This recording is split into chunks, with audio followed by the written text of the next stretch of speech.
Praise the lord. ప్రభు నామములో మీ అందరికీ శుభములు తెలియపరుస్తున్నాం. ఎలా ఉన్నారండి? అందరూ బాగున్నారా? గడిచిన 9 రోజులు కూడా దేవుడు మనల్ని కాపాడి ఏప్రిల్ 10వ తారీఖు దేవుడు మనల్ని నడిపించాడు. దేవుని యొక్క కృప, దేవుని యొక్క దయ, దినములు క్షణములు ఎంతో వేగరముగా గడిచిపోతున్నాయి కదా. నిజమే. ఈ యొక్క ఆయుష్ కాలంలో నేను ప్రభు ఇచ్చే సమకూర్పు, ప్రభు ఇచ్చే ఆశీర్వాదాన్ని మనం పొందుకొని మన యొక్క జీవితంలో అవరోధాలు, అడ్డంకులు మనం జయించి ప్రభు కొరకు యొక్క లోకంలో జీవించి ఆయన కొరకు బ్రతకడమే మన యొక్క జీవితపు లక్ష్యం కావాలి. ఈరోజు కూడా దేవుని యొక్క వాక్యాన్ని మనం విందాం. సిద్ధంగా ఉన్నారా? యోవేలు గ్రంథం 2వ అధ్యాయం 25వ వచనం. మీరు కడుపార తిని తృప్తి పొంది మీ కొరకు వింత కార్యములను జరిగించిన మీ దేవుడైన యెహోవా నామమును స్తుతించినట్లు నేను పంపిన మిడతలను, గొంగలి పురుగులను, పసరు పురుగులను, చేడ పురుగులను అను నా మహా సైన్యము తినివేసిన సంవత్సరముల పంటను మీకు మరలా ఎత్తును. దేవుడి యొక్క మాటను మన వినికిడిలో దీవించి ఆశీర్వదించునుగాక. ఆమేన్. చాలాసార్లు చాలామంది నిరాశలో ఉంటారు.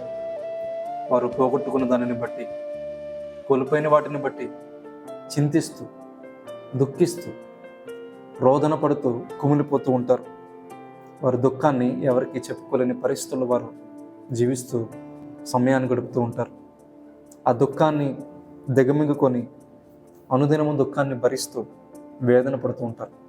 అయ్యో, నా జీవితంలో సమస్తాన్ని నేను కోల్పోయాను, నా జీవితంలో ఎంతో నష్టం కలిగింది, నా తప్పిదములు, నా పొరపాట్లు, నా లోపములు, నా పాపముల వల్ల నేను ఈ యొక్క పతన స్థితిలోనికి నేను చేరిపోయాను. ఏంటి నా యొక్క జీవితం, ఏంటి నా యొక్క పరిస్థితి, ఎలా అయిపోయింది? నా బ్రతుకులో మరలా నేను సమకూర్చబడగలనా? మరలా నేను ఆశీర్వదించబడగలనా? పోగొట్టుకున్న వాటినన్నింటినీ తిరిగి పొందుకోగలనా అని చెప్పే ఆలోచనలతో నీవు ఈ కొద్దికాల సమయంలో యొక్క వాక్యాన్ని వింటున్నావా? దేవుడు అంటున్నాడండి, ఏమనంటే, మహాసైన్యము తినివేసిన సంవత్సరముల పంటను, అనగా మిడతలు, పసర పురుగులు, చీడ పురుగులు, గొంగలి పురుగులు తినివేసిన సంవత్సరముల పంట దేవుడు నీకు తిరిగి ఇస్తానని చెప్పి అంటూ ఉన్నాడు. నీ యొక్క జీవితంలో ఏదైతే సమస్తాన్ని కోల్పోయావో తిరిగి దేవుడు నీకు సమకూరుస్తానని చెప్పి అంటూ ఉన్నాడు. ఒకవేళ ఆర్థికంగా నష్టపోయేవేమో, మొత్తము నీ యొక్క జీవితంలో సమస్తాన్ని కోల్పోయేవేమో, దిగులుతో ఆ యొక్క పరిస్థితుల్లో కుమిలిపోతూ జీవిస్తూ ఉన్నావేమో, దేవుడు అంటున్నాడు, సంవత్సరముల పంటను, తినివేసిన పంటను నేను మరలా నీకు ఇస్తానని చెప్పి దేవుడు అంటూ ఉన్నాడు. ఆత్మీయంగా, ఆర్థికంగా, ఆరోగ్యపరంగా నీ యొక్క జీవితంలో ఏవైతే కోల్పోయావో, పోగొట్టుకున్న నీ యొక్క జీవితంలో దేవుడు నీకు అనుగ్రహిస్తాడు. ఎన్నో పోగొట్టుకున్నాను, ఎన్నో నష్టపరుచుకున్నాను, దేవుడు ఎలా సమకూరుస్తాడు? Is it possible? Can God do that? దేవుడు అది చేయగలడా? దేవుడికి సాధ్యమేనా అని చెప్పి చాలామంది అనుకుంటూ ఉంటారు. ఎలా సాధ్యమవుతుంది? How it is even possible? దేవుడైనా నా యొక్క జీవితంలో కార్యం చేయగలడా? How it is possible? నిజమేనండి, ఇటువంటి ప్రశ్నలు మనల్ని వెంటాడుతూ ఉంటాయి.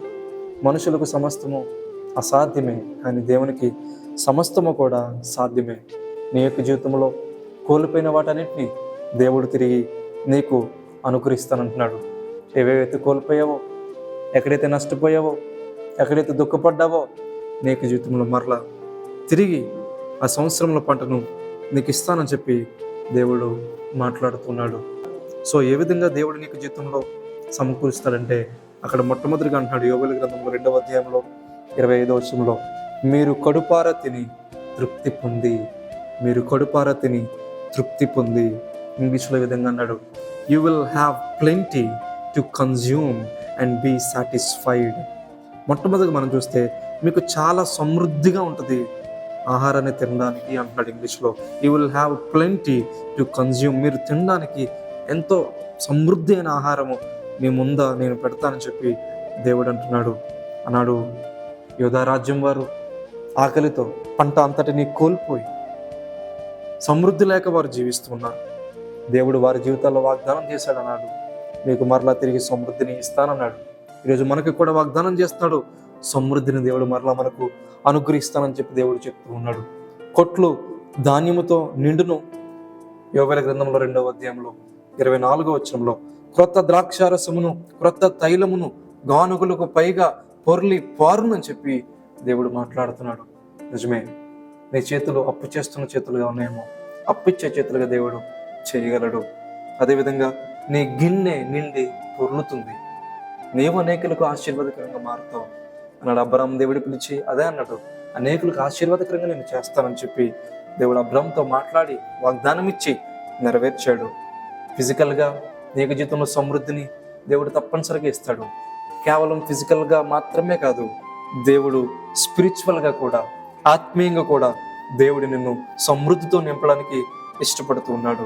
ఏదైతే కోల్పోయావో నీ యొక్క జీవితంలో సమయము, టైం, ఆపర్చునిటీస్, అవకాశములు అండ్ స్పిరిచువల్ బ్లెస్సింగ్స్, ఆత్మ సంబంధమైన ఆశీర్వాదాలు ఏవైతే నీ యొక్క జీవితంలో కోల్పోయావో సమస్తము కూడా దేవుడు సమకూర్చడానికి ఇక ఉదయకాల సమయంలో ఇష్టపడుతున్నాడు.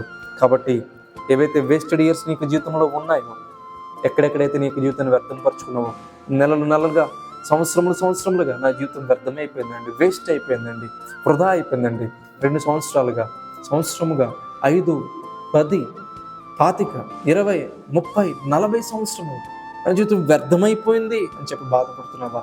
అండ్ యాకోబు జీవితం కూడా వ్యర్థమైపోయినట్లుగా, అర్థం లేనట్లుగా యాకోబు జీవితం కనబడుతూ ఉంది. ఆనాడు లాబాను ఇంటి దగ్గర, మావయ్య ఇంటి దగ్గర 20 సంవత్సరాలు కొలువు చేశాడు. కానీ తన జీవితంకు అర్థం లేనట్లుగా అనిపించింది. కానీ యబ్బోకరేవి దగ్గర యాకోబు జీవితము ఆశీర్వాదకరంగా మారింది. పోగొట్టుకున్నదంతా తిరిగి పొందుకున్నాడు. నీ పేరు యాకోబు అనబడదు, నీ పేరు ఇశ్రాయేలు అనబడుతుందని దేవుడు వాగ్దానం చేశాడు. అదేవిధంగా పోగొట్టుకున్న సంవత్సరాలు మాత్రమే కాదు, నీకు జీవితంలో పోగొట్టుకున్న విశ్వాసము, ఎంతో ఒకప్పుడు విశ్వాసం ఉండేదేమో, ఆ విశ్వాసము నెమ్మదిగా, భక్తిహీనత నెమ్మదిగా నీలోనికి వచ్చేస్తూ ఉందేమో, ఏదైతే విశ్వాసాన్ని కోల్పోయావో, ఏదైతే సంతోషము కూడా నీకు జీవితంలో ఏదైతే కోల్పోయావో, లాస్ట్ జాయ్, పోగొట్టుకున్న సంతోషాన్ని దేవుడు నీకు తిరిగి ఇవ్వాలని ఆశపడుతున్నాడు. ఏదైతే స్పిరిచువల్ హంగర్, ఆత్మ సంబంధమైన విషయాల పట్ల ఏదైతే ఆకలి ఒకప్పుడు నీకు ఉండేదో, ఆ ఆకలి ఇప్పుడు నీకు బహుశా లేదేమో, ఆ ఆకలిని కూడా దేవుడు తిరిగి పుట్టిస్తానంటున్నాడు. ఆయన వాక్యం కొరకు ఆకలి, ఆయన వాక్య ధ్యానము కొరకు, ఆయన సన్నిధిలో ప్రార్థించుటకు, విజ్ఞాపన చేయటానికి, ఆయన సంఘములో అందరికంటే ముందు వచ్చి అన్ని విషయాల్లో కూడా ముందుండడానికి నీకు మొదట్లో ఉన్న ఆకలి దేవుడు మరలా పుట్టిస్తానంటున్నాడు. అన్ని ఏరియాస్లో దేవుడు స్పిరిచువల్గా, ఫిజికల్గా, అన్ని విషయాల్లో కూడా దేవుడు నీకు సమృద్ధిని నీకు అనుగ్రహిస్తానని చెప్పి మాట్లాడుతున్నాడు. మరలా దేవా నీ సన్నిధి నాకు కావాలని చెప్పి నువ్వు అడిగే విధంగా, నీ ఆత్మబలం నాకు కావాలని చెప్పి నువ్వు అడిగే విధంగా, ఆయన కార్యాల కొరకు నీవు మరలా ఎంతూజియాజం చూపించే విధంగా దేవుడు నీ యొక్క జీవితంలో మరి సమృద్ధిని ఆ యొక్క విషయాల్లో అనుగ్రహిస్తానని చెప్పి అంటూ ఉన్నాడు. ఎక్కడెక్కడైతే నీవు ఆధ్యాత్మికంగా, నువ్వు స్పిరిచువల్గా డ్రైగా ఉన్నావో, God is ready to fill you with his presence and his blessings. ఆయన యొక్క సన్నిధి చేత, ఆయన యొక్క ఆశీర్వాదము చేత దేవుడు నిన్ను నింపడానికి ఇష్టపడుతున్నాడు. ఎక్కడైతే పాపములో, లోకములో నీ సమయము, have you last time in sin are in set backs, ఆ యొక్క ఎదురు దెబ్బల విషయంలో, అదేవిధంగా పోరాటముల విషయంలో, అదేవిధంగా పాపముల విషయంలో నీకు సమయాన్ని నువ్వు పోగొట్టుకున్నావా? దేవుడు అంటున్నాడు, ఆ పోగొట్టుకున్న సంవత్సరములన్నీ దేవుడు తన మహిమార్థమే, నీ యొక్క ఘనత నిమిత్తమే దేవుడు వాడుకోగలడు అని చెప్పి దేవుడు నీకు ఉదయకాల సమయంలో సెలవిస్తున్నాడు. ఎక్కడైతే సమృద్ధిని కోల్పోయావో, ఆరోగ్య విషయంలో కూడా అనారోగ్యములతో, వ్యాధి రోగములతో నీవు బాధపడుతున్నావా? సమృద్ధి లేక నువ్వు ఇబ్బంది పడుతూ, సంతోషము లేక వేదన పడుతూ కుమిలిపోతూ ఉన్నావా? దేవుడు అంటున్నాడు, నువ్వు కడుపార తిని తృప్తి నొందుతామని చెప్పి దేవుడు సెలవిస్తున్నాడు. అదేవిధంగా రెండోదిగా మనం చూసినప్పుడు సమృద్ధి మాత్రమే కాదండి, దేవుడు అంటున్నాడు సంతృప్తిని కూడా ఇస్తున్నాడు. కడుపారా తినిన తర్వాత సంతృప్తి లేకపోతే ఏం ప్రయోజనం చెప్పండి? ఏ ఆహారం తిన్నా మనకి సంతృప్తి ఉండాలి, ఆహారం డైజెస్ట్ అవ్వాలి, బలమును శక్తిని ఇవ్వాలి. దేవుడు కూడా అంటున్నాడు, మీరు కడుపారా తినడం మాత్రమే కాదు, సమృద్ధి మాత్రమే కాదు, సంతృప్తిని కూడా దేవుడు అనుగ్రహిస్తాను అన్నాడు. చాలా మంది జీవితాల్లో సమృద్ధి ఉంది, కానీ ఏం లేదంటే వారి జీవితంలో సంతృప్తి ఏమాత్రం కూడా లేదు. సంతృప్తి లేని జీవితాలు అన్నీ ఉన్నాయి, కానీ సంతృప్తి లేని జీవితాలు మేడ మిద్దెలు, వెండి బంగారం, బలము, ధనం, చాలామందికి ఇవన్నీ ఉంటాయి, కానీ వారి యొక్క జీవితంలో సంతృప్తి లేని వారుగా, సాటిస్ఫాక్షన్ లేని వారుగా జీవిస్తుంటారు. ఒకవేళ నీ యొక్క జీవితంలో సంతృప్తి లేదా, సమృద్ధి, ఈ రెండునూ లేవా, అయితే నీ యొక్క జీవితంలో సమృద్ధిని, సంతృప్తిని ఇస్తాడు. నీ యొక్క జీవితంలో సంతృప్తి లేదా, సంతృప్తిని అనుగ్రహించేవాడుగా ఆయన ఉన్నాడు. 107వ కీర్తన 9వ వచనం మనం చూస్తే, for he satisfies the longing soul and fills the hungry soul with goodness. ఆయన ఆశ కలిగిన ప్రాణాన్నట తృప్తిపరిచేవాడట. నిజంగా నీకు ఆశ కలిగిన ప్రాణం ఉంటే, దేవుడు నన్ను తృప్తిపరచాలనే ఆశ, కోరిక నీలో ఉంటే, తప్పనిసరిగా ఆయన నిన్ను ఏం చేస్తాడంటే తృప్తిపరుస్తాడు. ఆయన జీవజలముల ఓటై ఉన్నాడు, ఆయన జీవాహారమై ఉన్నాడు, ఆయన నిన్ను తృప్తిపరచగలడు.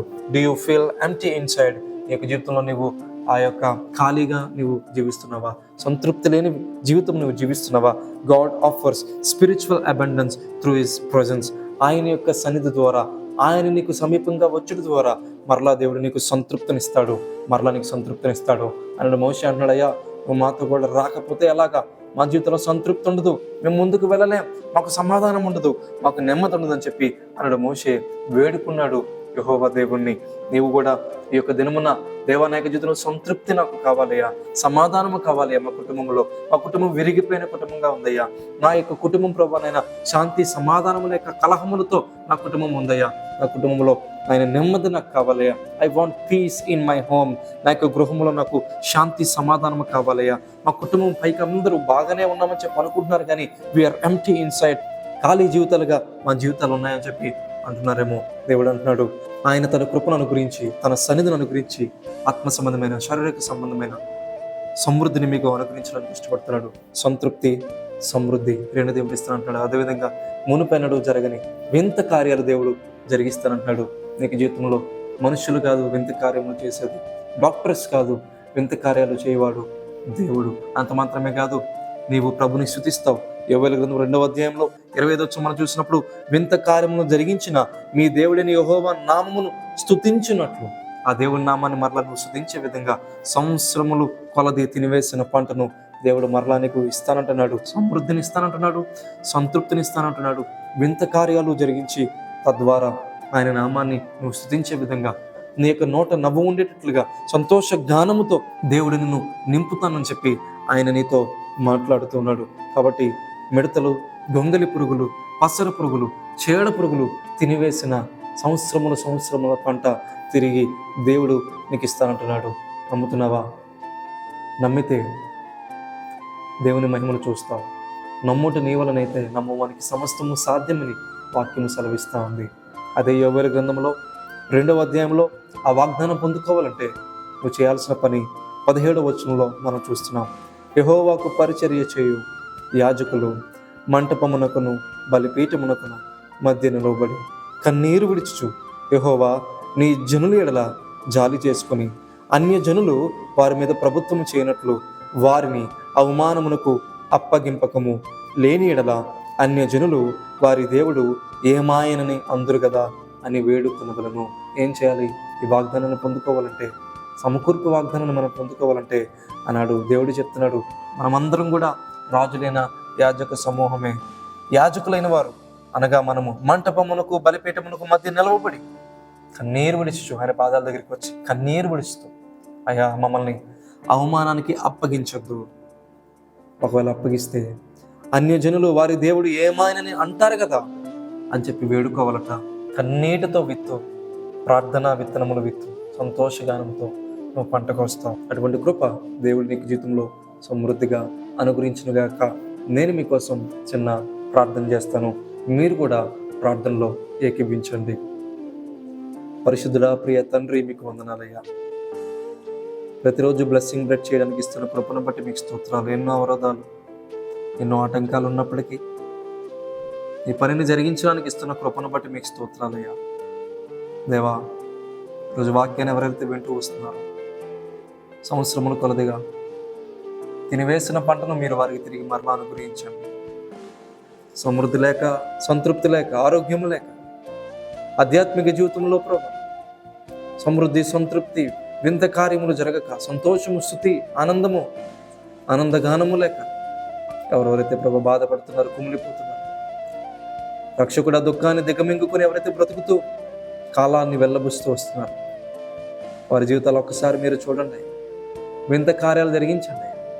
తిరిగి మీరు సమకూర్చండి. మిడతలు, గొంగలి పురుగులు, పసర పురుగులు, నాయన చీడ పురుగులు తినివేసిన పంటను, సంవత్సరములు పంటను ప్రభు, వ్యర్థమైపోయిన సమయమును, పోగొట్టుకున్న స్వాస్థ్యములను, పోగొట్టుకున్న సమస్తమును ప్రభు తిరిగి మీరు వారికి అనుగ్రహించవలసిందిగా ప్రార్థిస్తున్నాం. అన్నాడు దావీదు సమస్తాన్ని పోగొట్టుకున్నప్పుడు ధైర్యం తెచ్చుకొని నీ నామాన్ని బట్టి ప్రార్థన చేసి తిరిగి సమస్తాన్ని పొందుకున్నట్లుగా దేవా, వారు కూడా తిరిగి సమస్తాన్ని పొందుకునే కృప వారందరికీ దయచేయండి. ఎవరెవరైతే ప్రభువనైనా సమస్తము కోల్పోయి దుఃఖముతో ఉన్నారో వారి కన్నీళ్లు తుడవండి. వారికి జీవితంలో అద్భుతమైన కార్యాలు జరిగించుకోమని యేసుక్రీస్తు ప్రశస్త పరిశుద్ధ నామములో ప్రార్థించి అడిగి వేడుకొనుచున్నాము తండ్రి. ఆమేన్, ఆమేన్.